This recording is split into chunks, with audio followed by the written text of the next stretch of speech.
#Dr. John Arts అని type చేసి మీ questions అడగండి, తప్పకుండా రిప్లై చేస్తాను.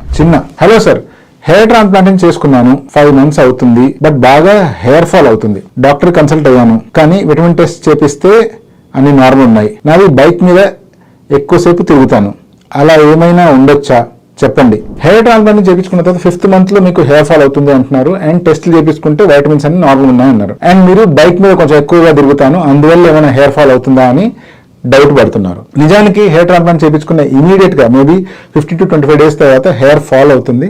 అది ఫాల్ అయిన తర్వాత కూడా మళ్ళీ 2 నెలల లేదా 3 నెలల నుంచి న్యూ హెయిర్ గ్రో అవ్వడం స్టార్ట్ అవుతాయి.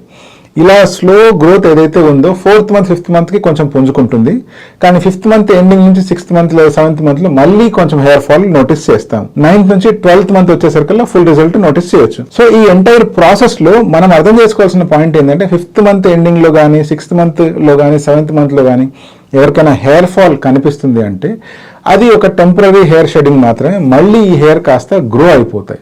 సో దాని గురించి ప్రత్యేకించి వరీ కావద్దండి. బట్ మీరు బైక్ మీద రెగ్యులర్ గా తిరుగుతాను అంటున్నారు, దానివల్ల ప్రత్యేకించి హెయిర్ ఫాల్ అయితే లేదు, అటువంటివి ఏమీ జరగవు.